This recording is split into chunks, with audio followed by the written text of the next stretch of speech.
Ranking the Scene.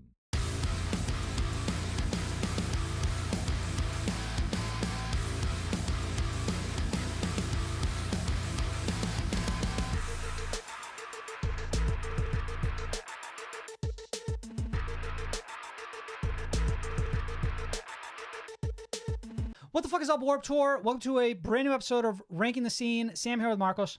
Hey. You can follow us at SOTS Podcast on all social media. And if you want to submit an album for an upcoming episode of Ranking the Scene, you can do so at patreon.com/SOTS Podcast.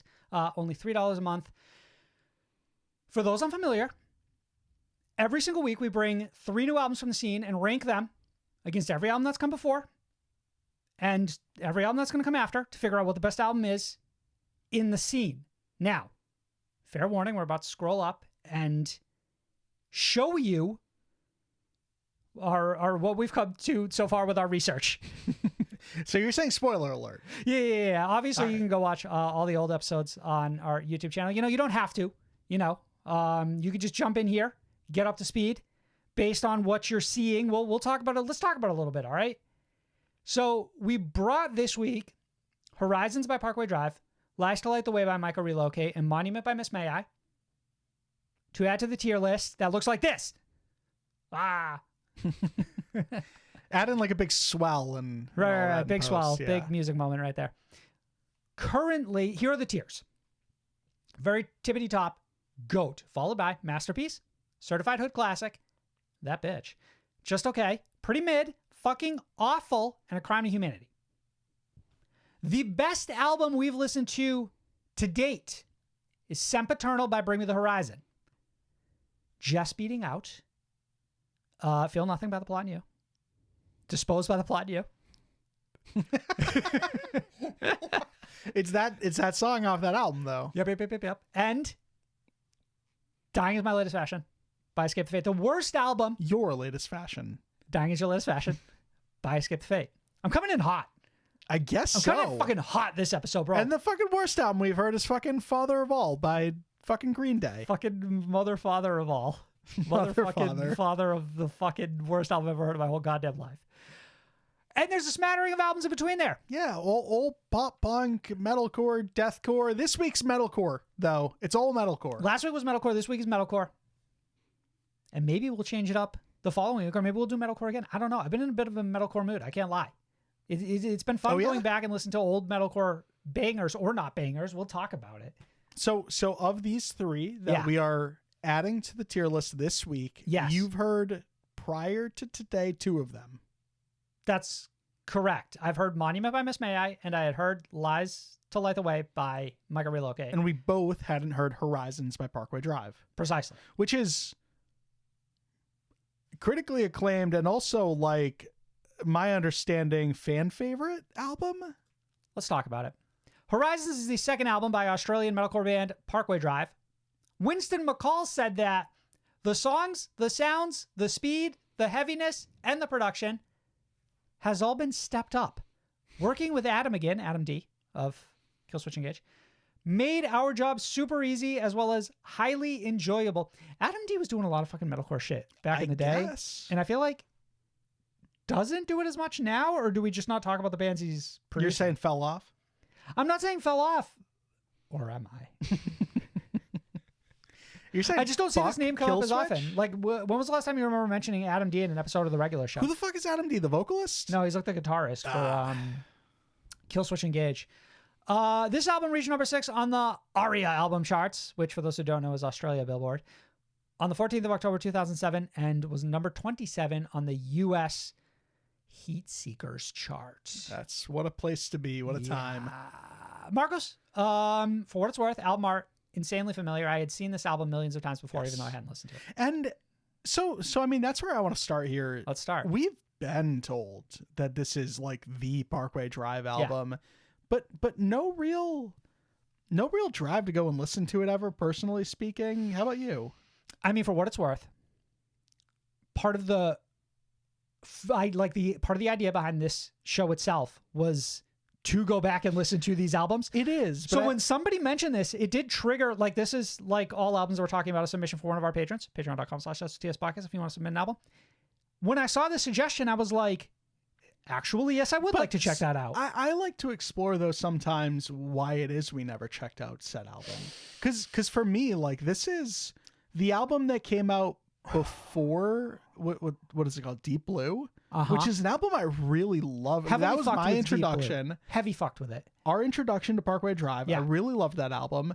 I remember catching them at Warped Tour for a couple of songs, thinking this band is that fucking band, and then waiting all the way until Atlas to listen again.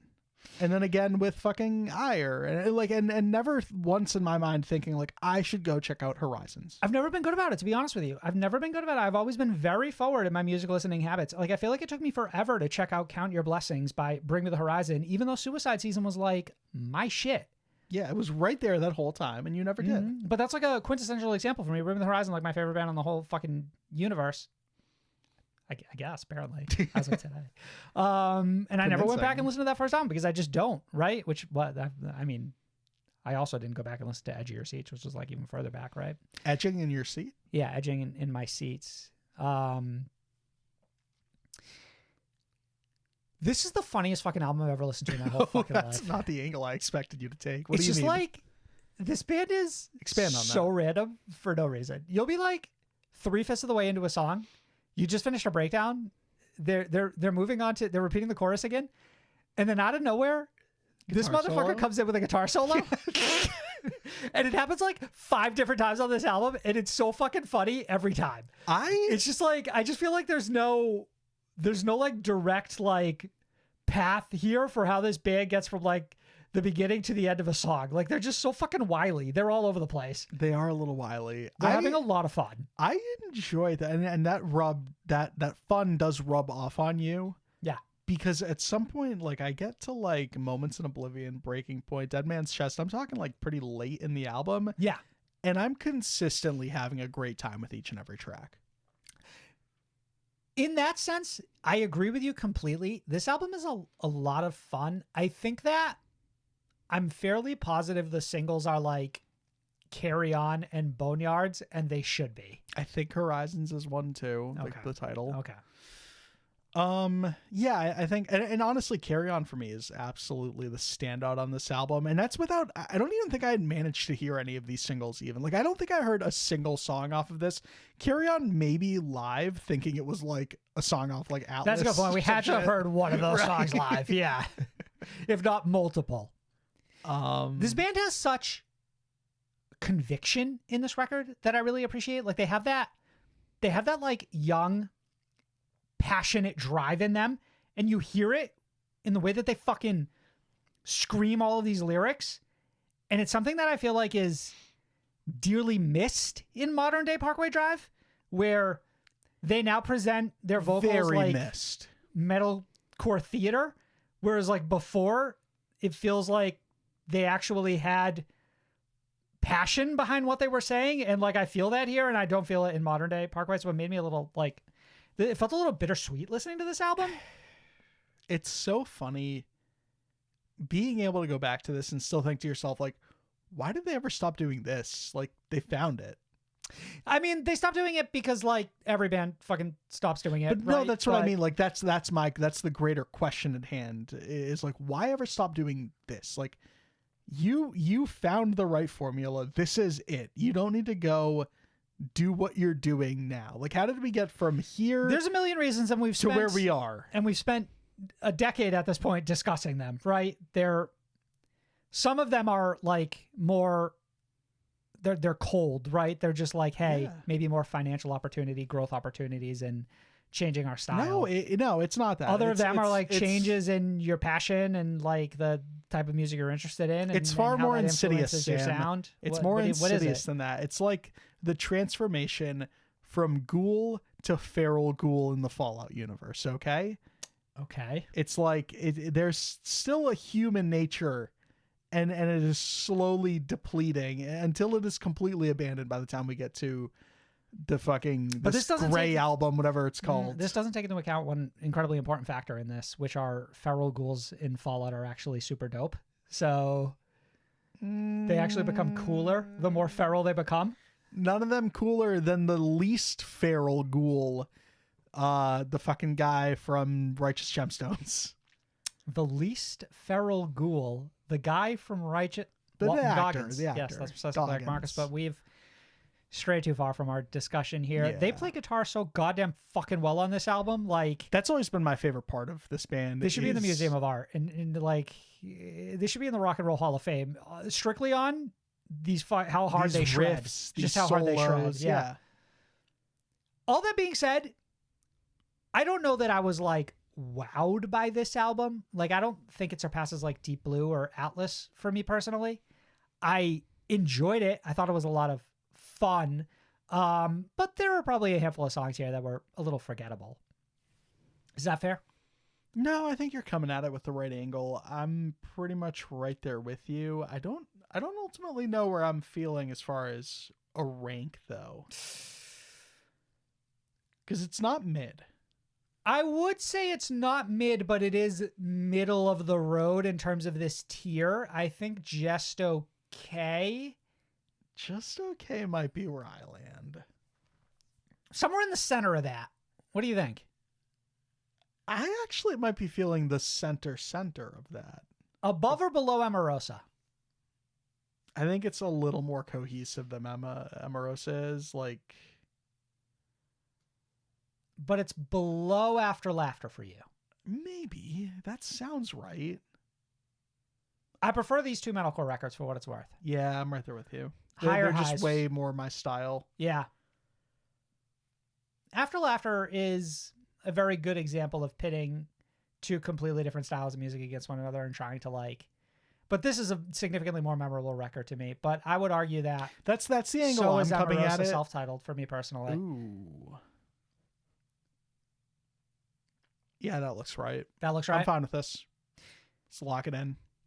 Moving on, Marcos. Lies to Light the Way by Myka Relocate, of which there is absolutely no information whatsoever provided by Genius. Debut record, released in 2013, October 29, 2013.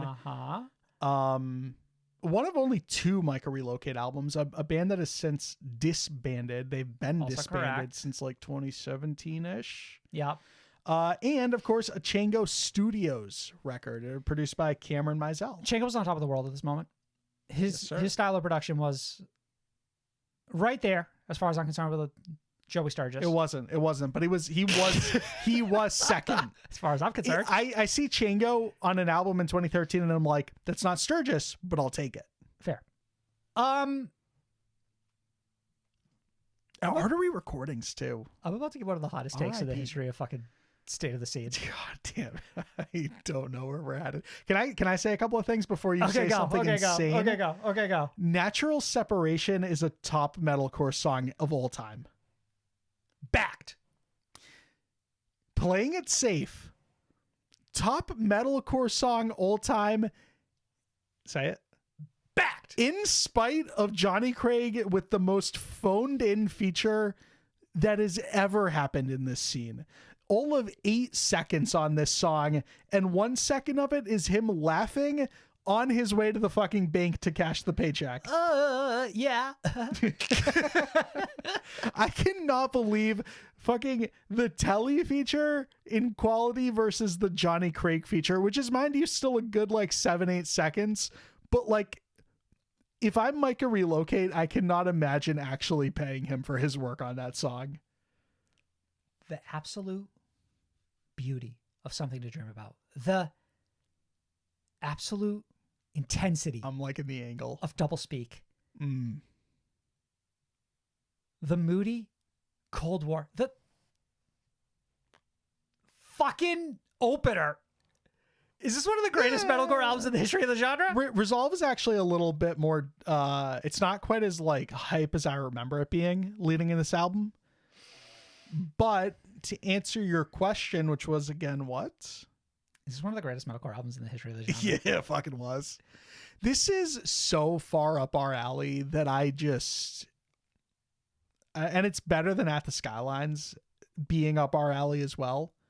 Like, this is that At the Skylines album on steroids. Clean vocalist in this band, Michael. Mm. Has one of the most perfect God-given post-hardcore voices ever fucking bestowed upon man, if maybe only outshined by its direct influence, Kellen Quinn. Ooh, I don't know if I would. That's the direct influence you go with, huh? I think that in terms of like pitch and delivery, Kellen feels like the inspiration for these vocals. I think it's more like I was going to say Craig Owens. That is an interesting poll that I do not get whatsoever. So we're opposed on this one. I mean, like, I don't see we that. are fucking singing like we're fucking. Ugh. We are, which is something that I would, I guess, say it's is Kellen. a Kellen Quinnism of the metalcore genre. We're talking about the style of risecore, Marcos. I'm thinking like our top players. I'm thinking Kelly Q. Kelly Q. Mm-hmm. All right, I'll take it.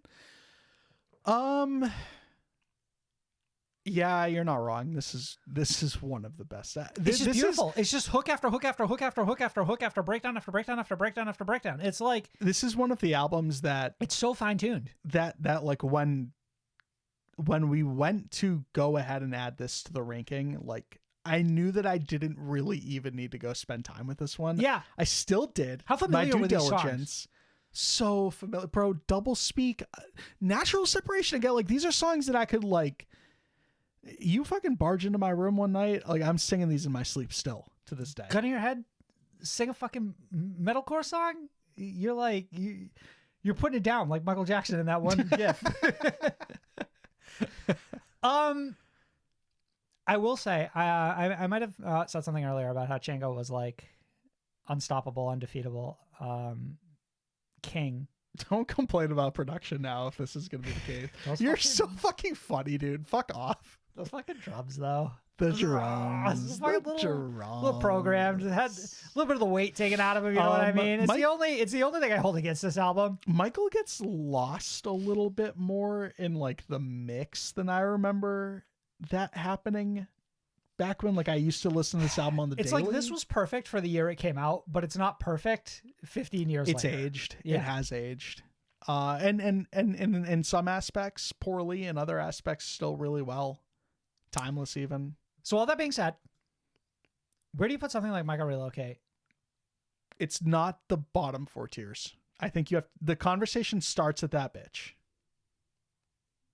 This album cleans everyone in that bitch so hard it's not even funny. I've already moved it up to certified hood classic, bro. That's my question though. Is this album better than the issue self-titled? Is it better than Shikari? Like, is it? Because I don't think it's GOAT. Especially if we're complaining about it's not better than Bullet. Stuff. It's not better than Bullet. I'm sorry, it's not better than. So we're talking certified hood classic, and no other tier.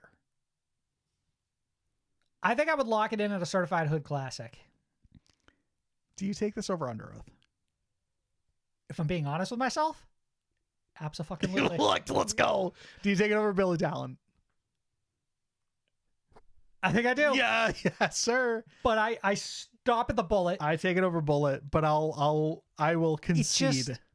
Bullet has like 2 of the biggest songs in the history of metalcore on that album. I get it, but then Natural Separation. I take yes, over those. yes. But like, it's so fucking funny. I wouldn't put it higher than that. It's just for me. It's just like the feeling this record gives me is like you can't mimic that. Like. This band, like, they were so locked in on this album, it's insane. I accepted the fact that Myka Relocate would never come back when I realized this album's 10-year was last year. Yeah, that would have been their moment, like, to get slapped onto, like, a Blue Ridge Fest. Yeah. 3 stages down from Maine. Yeah. Next year, though, the Young Souls 10-year tour, you never know. Speaking about old-ass albums, Mark, let's talk about Monument by Miss May I. Dropped August 17th, 2010. 2010, nearly 15 years old. Nearly 14 years old, pretty much. But you always forget Caleb Shomo is on Masses of a Dying Breed is where I want to start here. But let's talk about how this is their second studio album. Miss May I, you know them, you love them. They haven't been as active lately. But they were especially active.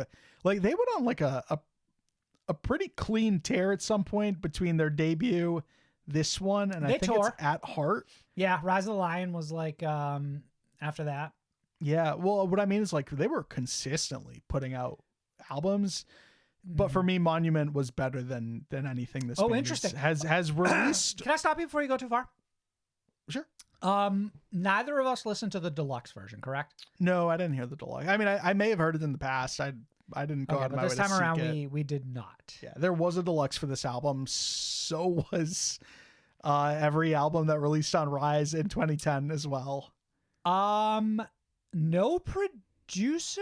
Yeah, there it is. Joey Sturgis. This was Sturge. This was Joey Sturgis. Miss May I Sturge back in the day. Inseparable. Homies. I actually don't think so, because I'm pretty sure this would be the last Joey Sturge produced Miss May I album, because At Heart came after this. But like Joey Sturgis also stepped away from production. Not at that time though. Okay, all right. So you're saying he was still in the game. This was Miss May I Saw the Future, and Joey Sturgis wasn't in it. I guess so. But that would end up being by Joey Sturgis' choice. You're saying that prior to re-listening to this album, you were already ride or die for this bitch. 100%. 100%. This was my first time listening to it. What? Yep. Can I be honest with you? Go ahead. Between Masses of a Dying Breed and Relentless Chaos, for me, those are like top 100 metalcore songs, period. For what it's worth, I had heard both of those songs in particular, obviously. I wanted to start there, though. They are obviously fucking all-time. They're so clean. They're almost so clean. You could make an argument that Miss May I made it, like they crafted a shadow so big that they would have to live in it for the rest of their career. You say that until you fucking look at their Spotify numbers right now, and it is only one album, and it's Shadows Inside. Can't trust that top bullshit. 5. I know. Because you dropped an album in... This is before Spotify came out. And unfortunately, I feel like Relentless Chaos and Masses of a Dying Breed are like scene staples, but I don't know that they haven't broken through in the same way that like you get breakthroughs from like Motionless in White or Sleeping with Sirens or another band. I think that's really disappointing too. Bring the Horizon, whatever. Specifically with Relentless Chaos, that song is too fucking good. Yeah. And honestly, like this is where we highlighted like something being produced by Chango earlier versus something produced by Joey Sturgis. This one does not sound aged whatsoever. It sounds a little aged. I don't think. I think it sounds a little aged. I think it is aged extremely, like a fine line. Maybe it's Miss May I themselves who sound a little aged in terms of their style. The funniest thing listening to this album is I didn't realize how hard Miss May I was biting The Devil Wears Prada back in fucking 2010. You don't hear that all the time throughout this record. What are you saying, like in recognition or whatever? We very often on this album sound like we're writing a Devil Wears Prada song. Like we heard with Ranches Above and Roots Below, and we fucking marched our ass straight to the studio and recorded. That was every band back then, though. But they, in particular, I feel like, consider it like it's not necessarily a compliment, but it's not necessarily like backhanded either. They mimic Prada's style very well multiple times on this record. I'll let you have it. I hear that. I do think that this band has a fairly unique to themselves sound, and that like I don't think Levi really sounds like many other screamers. They sounded a lot more unique here than they do today. Is that fair? Yeah, I'll let you have that. And yes, Levi has always sounded like a very unique singer because he always felt like he was screaming at an octave that like didn't suit his voice but gave it a lot of personality. Right. And thus my respect. Yeah. It made him stand out, which was neat. And I feel like that carried on into the next album as well. Even though that's when I think we started to see this band immediately trend towards a more reeled in style of metalcore, which again feels like them paying tribute to older bands all over again, just different ones. Sure. I think that overall, Our Kings, Gears, Monument, all fucking certified classics. I love so much of this album. It's not perfect. This band doesn't ballad well. It needs to be said. This band ballads very poorly. Oh, disagree. I love the ballad on this one. They ballad poorly. I'm sorry. I mean, this is the one ballad I think they do well. Interesting, because I don't agree with you whatsoever. I feel like the lyrics feel very forced in that song. Unfortunately. I gotta be honest. This I think is painted a little bit by your relationship with the record, and my non-relationship with the record, where I'm You're coming calling into me this biased, you piece of shit? That's precisely correct. I'm coming into this fresh. In my own studio, you're calling me biased. And I feel like you're dismissing obvious flaws because you have an attachment to this record that I don't share. And that's okay. But let's pull this ranking up. This didn't hit quite as hard as I hoped it would, if I'm being 100% honest, outside of it's on you. Those singles. So, not GOAT. No, sir. Not masterpiece. No, sir. Not certified hood classic. Not to me, no.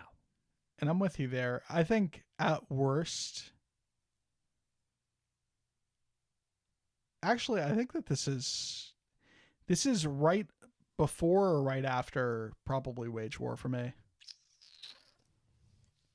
I know you're going to try to say like Amorosa is better than this, like you do every other fucking album that we put on this list. It's so much better than that Amorosa album. That Amorosa album has so many misses. Amorosa is so much better than this. It's not even funny. It's not even close to that. This is better than Horizons for me. And it's better than Amorosa. All right, here's where I'll start. I enjoyed it more. Don't hit me with some stupid shit. Than Green Day. Sure. I Sam. enjoyed it more than Beartooth. I would hope so. I enjoyed it more than everything all the way up until Asking Alexandria, and that's where maybe I start to go. This is better than The Greatest Generation. This is better than the Casey album. It's better than Horizons. It is better than Amorosa. I'll let you have whether or not it is better or worse than At the Skylines. You'll let me? I'll let you have that. I'm in control. No, you're not. Because if you put it in pretty mid, I'm throwing that Mac across the room. You like this better than Asking Alexandria? 100%. 100%. Why? Because it's a better record, Sam. That's why. I think that there are so many deep flaws in that Asking Alexandria album. And I'll give you that this Miss May I album is a little flawed. And especially on re-listen, I noticed that. But it is so much more cohesive than that album. This does not have outright awful songs on it the same way that Asking album has. And I think the fact that it's got two of the greatest metalcore songs in general, especially in Miss May I's career, I'm taking it so over anything in Pretty Mid. And then I look at the bottom of Just Okay, and I take this over The Greatest Generation. I take this over KC. I liked it more than Horizons, which I have a fresh perspective on, having just heard that album. And I think it's less flawed than Amorosa. I think it's as memorable as it, at least. And then I think it's better than Paramore, probably. There is no way on God's Green Earth this album is getting ahead of At the Skyline. So we're in agreement there. Okay. Better than Paramore's Afterlife. It is. You think this and album that's where it's gonna go. Is more and impactful I'm than listening. Amorosa, Parkway Drive, and Paramore? I'm listening. Fucking Paramore? Do your job. Put the fucking album after or before After Laughter. The Greatest Generation is a landmark pop punk album. Don't give a shit. Joey Sturgis was on this, Sam.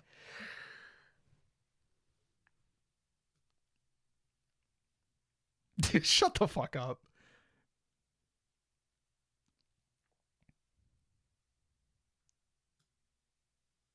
Oh no. That doesn't look right. That's their problem. It's better than After It's Laughter. not better than After Laughter. I think it It's is. a little better than After Laughter. I think it is. Maybe. I'll let you have that. It doesn't have anything on the that. I'm a bitch little torn. I category. think my biggest hard stop right here is that I didn't like it more than Horizons because they're kind of very similar records to me, but I like the singles better on Miss May I. So like, this for me is easy. This is hard. All right, so I'll take After Laughter then, but I do not think that the Amorosa album is better. I'll also take that. You feel that passionately about this over After Laughter? Absolutely. Okay. I will. This is a shared list, Sam. Put some goddamn respect on my take. I will give to your passion in this instance. Marcus, where we leave off at the end of this episode is Sempiternal by Bring Me the Horizon. It's still the best album we listen to. Father of All by Green Day is still the worst. Join us next week and find out what we bring to the ever-growing tier list. And if you want to submit an album, patreon.com/SOTS podcast. Bye. Goodbye.